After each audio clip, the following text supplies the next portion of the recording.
Hello,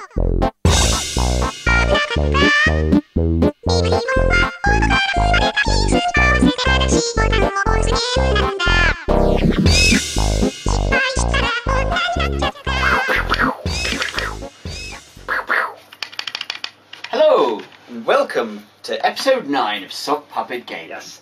85. Oui. Oui. It's Christmas time. There's no need to be afraid. Have we got a bumper show today for you today? Talk about news, talk about letters. Yep. Maybe then I think you're going to review a very special game that's come out for the Wii. With this little beauty. And then I'm going to force you to put a score on it. Don't you Simple as dare. that. Well, Simple as good that. luck. Good luck Okay, with that. so anyway. Yeah. News. What have you got for us this week? Well, news, it's been quite an interesting week for news. I'd just like to say, first of all, plastic surgery figures have doubled. The number of people having plastic surgery in this country have doubled since 2005. What they haven't done? All sorts. Also, you wouldn't believe it, having a stomach ripped out, putting their head... Reverse facectomies. One of them. I've had at least one of those. I mean, it's nothing to do with video games, but it's very disturbing, and I thought I'd mention it anyway. Wow. So yes. Secondly, Uncharted for the PS3, a lovely game, downloaded the demo, it looked like absolute topper. We played through it. And it's just full of character, full of life, didn't even chart. Ouch. It stank the place up sales-wise. Nasty. And it's very, very sad because it's actually a very good game. It seemed perfectly solid. And just raises the question, what has the PS3 got to do? Because everyone was saying, as soon as it's got good games, people will buy it. But now it's got good games, and people aren't buying them. So I was showing you Ratchet and Clank when and it again, another, nice. not my cup of tea necessarily, okay. but a very, you can't argue, a good game, and it didn't sell. Week before Mario Galaxy, though. Well, big yes, mistake. yes. Yeah. So I've come up with a few ideas on what the PS3 has to do to sell. Really? And yes. These are dead sets. These are free. Free to you, Sony. Do them, and you'll meet with great success. Firstly, you could rename it PS Free. Okay. Well, isn't that going to confuse? Well, PS Free, as in a version of the word three. Some people say free. PS Commoners. Can you get me a PS Free when you're going downtown? I look down out of the tree sometimes and I see them pass. They scratch their names into our bloody tree. Throw a rock at them. I do. Rocks by the door. Don't worry about just that. For them. Commoner rocks. PS Free, and then you'd go to the till and you'd say, "I'll have a PS Free, please," thinking it's free, as the name suggests. And then it turns out it's 350 smackers. Ouch. By that point, you've queued up, and everyone's looking at you, and you feel ashamed, so you buy it anyway.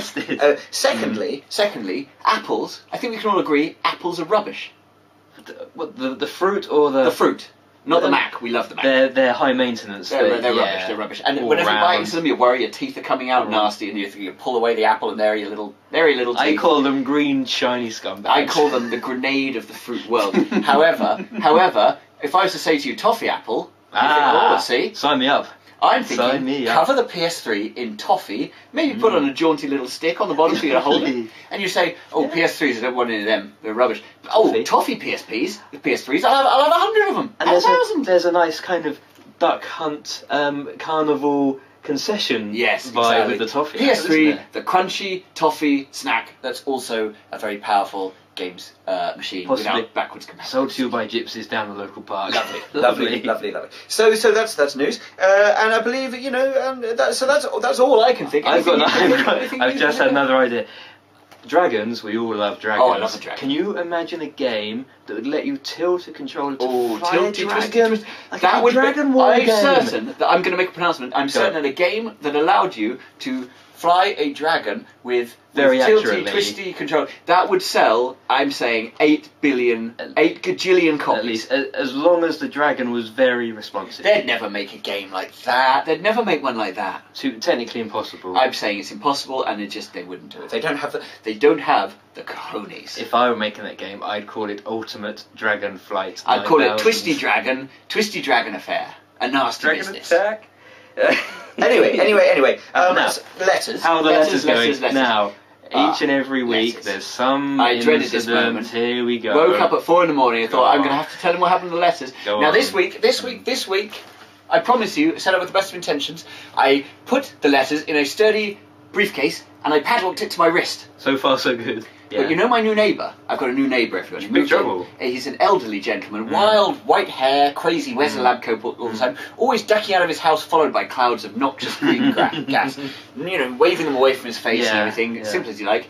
He's invented a time machine. Well, what are you doing speaking with him? I told you to stay. I went over there the other day and I said, if he gets boring, I'll just pull out my letters and read through them while I'm talking to him. And he invented this time machine, but it sucked us into this parallel vortex. And we were sucked back in the past. Quickly, like, no choice in the matter. I left the letters in the 1850s. I am so sorry. I fought my way back through an Einstein-Rosen bridge. The letters were left there, and they are actually visible in the corner of Turner's painting, Frosty Morning. One of the horses is reading our letters, so check it out. It's in Tate Britain. Is that any good to me? No. Well, no. we did save. There was one. Letter, and it had 2 questions. And you've just kindly passed that to me. Yes, that's from a long-time viewer, Fozzer. He has a question for you. Are you ready? Oh, any question at all. I am ready. Asks this: who is the hottest lady in gaming?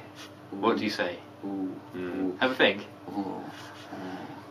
There's some lovely ladies in gaming. Lovely lady. I mean, obviously, Lara Croft is a lady everyone mentions. Oh, typical. Voiced by the adorable Keely Hawes, so that's nice. Adorable lady. I'm going to have to say, as long as she keeps her mouth shut, Vanessa Z. Schneider from PN3, Capcom's wonderful PN3. A misunderstood gem, you would argue. I love it. I love it, and she's a lovely lady. She's got very nice eyes. Very nice eyes. And a very nice haircut, an asymmetric wedge haircut, and she shoots lasers out of her hands. 3 things I look for in a lady.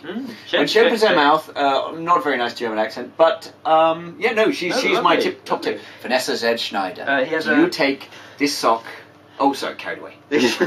You can't marry a video game lady. Who says? Well, I will see you in church. Okay, so he has a second question. Oh, a second question. I'll field this one. You take this one.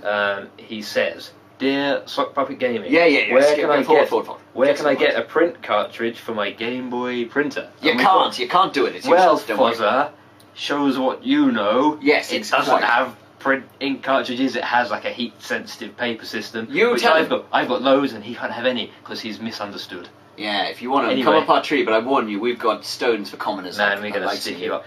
Anyway, having said that, thanks very much. Thanks for watching. Thanks for the questions. Keep them coming. Keep them coming. Keep them coming. So anyway, we're going to talk now about our game of the week. Link's Crossbow Training. Went into a shop today, they didn't have any. You got one. Well, tell us all about it. I pre-ordered one sort of by mistake a couple of weeks ago, and you go into shops and it's as if they don't exist.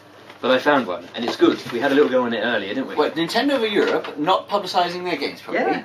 But anyway, it's only £20, and you get this lovely... It's quite a solid item. Very nice. Now, I've heard this stinks. Everyone's saying this zapper stinks. Well, I quite like it. Not literally, they're just saying it stinks. I've had the Wii set up in 2 different places. One place, it worked really well, and the other place, not so much. Right. But so, what, you like the zapper, it's okay? I think it's perfectly fine. Have you used it in Umbrella Chronicles? No, because Umbrella Chronicles is rubbish. Okay. But I really like Link. Okay, so tell us a little bit about Link. Well, the title's very descriptive. You are Link and you're being trained to shoot crossbows, but you get to revisit all of the different lands in Hyrule from Twilight Princess, which is super, and it's simple. It's better than we play. It's kind of like Duck Hunt by Ganon. Why couldn't they bring back Duck Hunt? Yeah, we really want with to the see NES Duck graphics. Hunt again. So I mean, it's a nice looking game. Do you think it's longevity? What do you think? Well, not so much. I mean, there's single player and multiplayer and practice options. The aiming is not super accurate, but there's you can have high score challenges with your buddies, and it's always nice to go back to Zelda Town. How does it compare to things like we play? Better, much better. It's much more fun. But for the masses who are getting Wii's for Christmas who aren't familiar with Zelda, who don't know who Zelda is, why like Link? Link what? And you'll be shooting Gorons holding little targets, and you'll be thinking, I don't know who these people are. But for old hands like us, a lovely surprise for Christmas. It's a lovely treat if you can find one. Top fun for Christmas morning. Okay. That's what I say. Now you know what I'm going to ask. What? No. Score. How can I score? Give me a score. No. Score. No. Score. Come on. Come on. Well, it's Christmas. It's Christmas time. I suppose as it's Christmas, anything. A little Christmas score. It's okay. I've decided. It's a definite. Christmas weekly Christmas.